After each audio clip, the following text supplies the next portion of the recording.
Introduction. Glaucoma is an eye disease where the optic nerve gradually loses vision, often without obvious symptoms until later stages. Many people know that high intraocular pressure, the fluid pressure inside the eye, is a key risk factor. But doctors are increasingly aware that blood flow to the eye matters too. The pressure of blood reaching the optic nerve, called ocular perfusion pressure, OPP, depends on your blood pressure and eye pressure together. Diet, especially salt, sodium intake, strongly affects systemic blood pressure. In turn, your blood pressure, especially if very high or very low at night, can raise a person's glaucoma progression risk. In this article, we explain how dietary sodium relates to blood pressure and eye health, why both uncontrolled hypertension and excessive nighttime dips can harm glaucoma eyes, and how you and your doctors can work together on a balanced salt and blood pressure plan. How salt affects your blood pressure. Salt is a major flavoring in the diet, but it is also the main source of dietary sodium. Sodium helps regulate body fluids, but eating too much tends to raise blood pressure. In fact, large health organizations agree, reducing salt lowers blood pressure. For example, the World Health Organization recommends keeping sodium under 2 grams per day, about 5 grams salt per day, for adults, noting that cutting salt intake significantly reduces blood pressure and cardiovascular risk. American guidelines similarly advise limiting sodium, often to about 1.5 to 2.3 grams per day for heart and vessel health.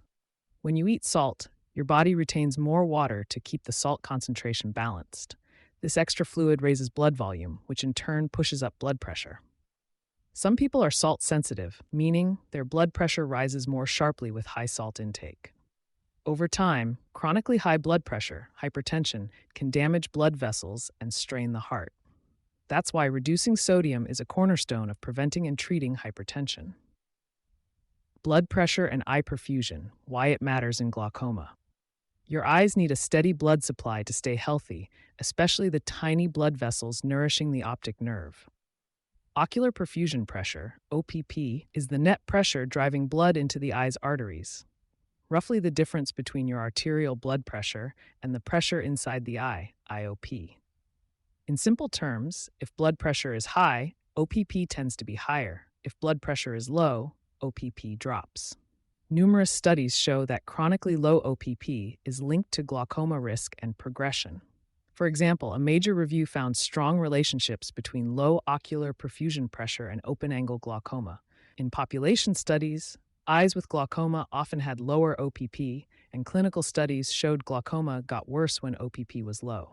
Likewise, a large meta-analysis reported that glaucoma patients had significantly lower average OPP by about 2.5 mmHg than people without glaucoma. Lower perfusion pressure means the optic nerve is less well perfused, so it may suffer chronic undernourishment and ischemia. Interestingly, that meta-analysis also found the OPP difference was most clear in patients who started with high eye pressure. In people with normal tension glaucoma despite normal IOP, no simple OPP difference was seen in that pooled analysis. However, other work suggests that in normal tension glaucoma, NTG, a more sensitive balance of pressures or blood flow regularities may be at play. In all cases, ophthalmologists emphasize that stable blood flow to the eye is crucial. As one team summarized, ocular perfusion pressure reflects the vascular status at the optic disc, and it may be more relevant than systemic blood pressure alone. Of course, systemic hypertension also damages vessels and can indirectly affect eye health. In fact, a study of over 1,200 people with hypertension found that both very high diastolic blood pressure, 90 mmHg, and very low OPP, 40 mmHg, were each linked to higher glaucoma risk. In plain terms, this means both ends of the spectrum can be problematic. Overly high blood pressure may indicate stiff or damaged vessels, while overly low perfusion pressure starves the eye's circulation. The take-home is that healthy eye circulation needs balanced blood pressure, not too high, not too low. High blood pressure, a different type of risk. Uncontrolled hypertension, high blood pressure by itself can lead to blood vessel damage throughout the body, including the tiny vessels that feed the eye. Over years, high pressure can cause atherosclerosis or vessel stiffening, which may reduce the eye's ability to auto-regulate blood flow. In people with glaucoma, This damaged autoregulation might make the optic nerve vulnerable when pressures change. In fact, some research suggests that patients on blood pressure medications had a higher chance of glaucoma than those not on medication, possibly reflecting prior severe hypertension. More directly, the Colombian study mentioned above showed that even among people already treated for hypertension, having a very high diastolic pressure still correlated with more glaucoma. This aligns with the idea that hypertension can contribute to glaucoma by damaging blood vessels. Thus, when hypertension is untreated or poorly controlled, it poses a risk not only for heart attack and stroke, but also for glaucoma progression. Controlling high blood pressure is important for overall eye health too. Importantly, this doesn't mean uncontrolled high BP is protective for OPP. Rather, it underlines the complex role of vascular health in glaucoma. The hidden hazard of nocturnal hypotension. If high blood pressure is bad news, you might think lower is always better, but that's not entirely true for glaucoma patients. In some cases, blood pressure that gets too low, especially at night, can also harm the optic nerve. Normally, blood pressure dips a bit during sleep, but in some glaucoma patients, especially those with normal tension glaucoma or vascular dysregulation, these nocturnal dips can be exaggerated. If blood pressure falls below the eye's autoregulation range, the optic nerve can suffer ischemic injury. Researchers have shown that these deep nighttime dips are a serious red flag. In one landmark study of normals and NTG patients monitored over 48 hours, the duration and depth of nocturnal hypotension strongly predicted glaucoma worsening. Specifically, patients who spent more time asleep with blood pressure at least 10 mmHg lower than their daytime baseline went on to have significantly more visual field loss. In other words, prolonged low blood pressure at night was a powerful predictor of glaucoma progression. Because of these findings, some experts now recommend 24-hour ambulatory blood pressure monitoring for glaucoma patients who are still losing vision despite controlled eye pressure. This kind of monitoring can catch hidden lows that a single clinic reading might miss. The goal is to ensure that nighttime BP doesn't dip into a dangerous range. For example, one group suggested that ophthalmologists work with patients' primary doctors to avoid overly aggressive blood pressure targets if they cause chronic nocturnal hypotension. In short, repeatedly hitting very low blood pressure overnight can starve the optic nerve of blood flow, which is as troubling for the glaucoma eye as very high blood pressure is for the cardiovascular system. Both extremes, nighttime hypotension and daytime hypertension, can lead to damage, so doctors aim for a sweet spot that keeps the optic nerve well perfused around the clock. Special note, normal tension glaucoma. Normal tension glaucoma, NTG, is a subtype where optic nerve damage occurs despite having IOP in the normal range. Vascular factors are thought to play a larger role in NTG. People with NTG often show signs of poor blood flow regulation to the optic nerve. In fact, studies indicate that NTG patients tend to have more pronounced nocturnal blood pressure dips and other circulatory irregularities. For NTG patients, preventing excessive blood pressure swings is crucial. In practice, this often means closely watching both salt intake and antihypertensive treatment to avoid perfusion drops. Managing salt in your diet. How much is right? Given the link between sodium, blood pressure, and eye perfusion, how should a glaucoma patient approach salt? The answer varies by individual blood pressure and health status. If you have hypertension or are salt sensitive, in most cases, it makes sense to follow general cardiovascular health advice. This means a low salt diet is usually best. A high salt diet increases blood pressure and can raise eye pressure slightly through fluid retention. It also may stiffen blood vessels and reduce nitric oxide, impairing blood flow. In fact, a recent review recommends that glaucoma patients eat a low-salt diet with less processed food to help control eye pressure and slow glaucoma progression. So if you have high BP or vascular risk factors, your eye doctor and cardiologist will likely advise cutting back on salt. This means limiting table salt and avoiding salty processed foods, canned soup, deli meats, pickles, fast foods, etc. Fresh vegetables, fruits, lean meats, and whole grains naturally have less sodium. Boosting potassium intake by eating fruits and veggies is also recommended, as potassium helps counterbalance sodium's effects. If you have low blood pressure or NTG with night dips, in rare cases, increasing salt intake modestly may be considered. Some glaucoma experts have proposed raising blood sodium, for example, by adding a bit more table salt or using a mild steroid, fludrocortisone, to reduce dangerous hypotensive episodes and improve optic nerve perfusion. In one small study of open-angle glaucoma patients with low BP, fludrocortisone treatment was shown to reduce nocturnal dips. However, this approach is not routine. It carries risks. Extra salt could worsen blood pressure control or cause swelling, and must be tailored to your situation. Importantly, too much salt can backfire in some people. If you are salt sensitive, meaning your blood pressure really skyrockets when you eat salt, then adding salt even for the sake of OPP could hurt your vascular health.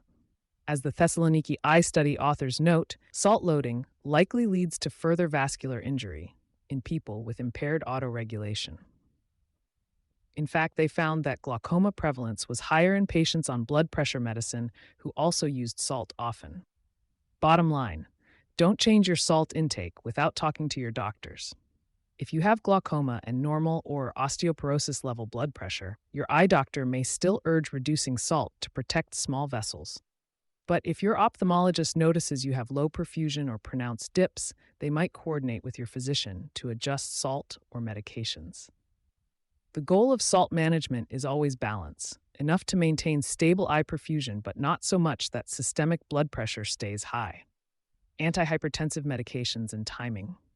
If you take blood pressure medicines, timing can matter for glaucoma.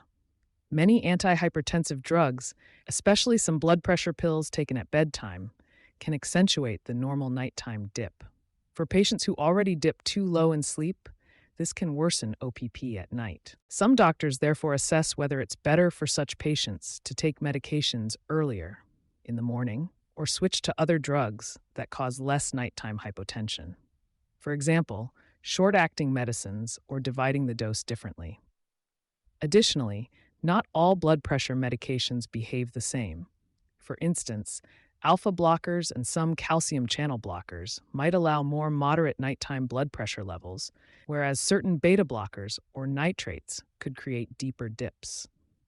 There is no one-size-fits-all answer, but keeping a log of your blood pressure and possibly asking for 24-hour ambulatory monitoring can guide choices. If a low nocturnal dip is suspected, your eye doctor might suggest reviewing your medication schedule with your primary doctor or cardiologist to prevent excessive overnight hypotension. As one study noted, continuing low BP medicine at bedtime might need reevaluation in glaucoma cases. Since these interactions are complex, the best approach is coordinated care. An eye doctor can flag concerns, and your cardiologist or GP can adjust therapy. Working with your doctors, a team approach. Your eye care should not happen in isolation from your overall health care. Because blood pressure is largely managed by cardiologists or primary care doctors, good glaucoma care often involves teamwork. Here are some strategies. Communicate. Tell your eye doctor about your blood pressure history, levels, dips, medications. Likewise, inform your GP cardiologist about your glaucoma and any concerns about low perfusion. Monitor. If glaucoma is progressing despite normal eye pressure, your eye doctor may recommend 24-hour ambulatory blood pressure monitoring. This can detect troubling dips or spikes that happen outside the clinic. Collaborate on medication timing. Work together to find blood pressure medication schedules that avoid deep nadirs. For example, if nighttime hypotension is an issue, consider shifting doses to the morning or using medications with shorter duration. Comprehensive risk control. Both doctors should aim for overall heart and vessel health, which indirectly benefits the eyes. For instance, managing diabetes and quitting smoking help eye circulation too. Think of it as eye-heart parallel care. Your cardiologist or GP keeps your blood vessels healthy and pressures in a good range, and your ophthalmologist keeps your eye pressure safe. Each specialist should understand how the other's domain affects the eyes. One review even calls blood pressure management in glaucoma a crossroads between cardiology and ophthalmology. In practice, open communication and maybe a shared care plan can safeguard you against the vascular pitfalls of glaucoma. Conclusion. In glaucoma care, we must look beyond the eye alone. Dietary sodium, systemic blood pressure, and ocular perfusion pressure are interlinked in complex ways. For most patients, reducing salt is a sensible premise for good vascular health. But for some glaucoma patients, especially those with normal tension glaucoma or documented low eye perfusion, doctors may need to carefully adjust salt intake or blood pressure medications to ensure the optic nerve is always well perfused. What's clear is that both uncontrolled hypertension and excessive hypotension, particularly at night, can worsen glaucoma. Therefore, individual goals are key. Work with your eye doctor, primary care physician, and possibly a cardiologist to find the right balance. Keep blood pressure in a healthy range and maintain steady eye perfusion. A heart-healthy diet, favoring vegetables, fruits, whole grains, and moderate salt, along with proper medication management, is generally the best approach. By collaborating across specialties, you can protect both your vision and your cardiovascular health. All links to sources are available in the text version of this article. You can find the full article at visualfieldtest.com. Thanks for listening.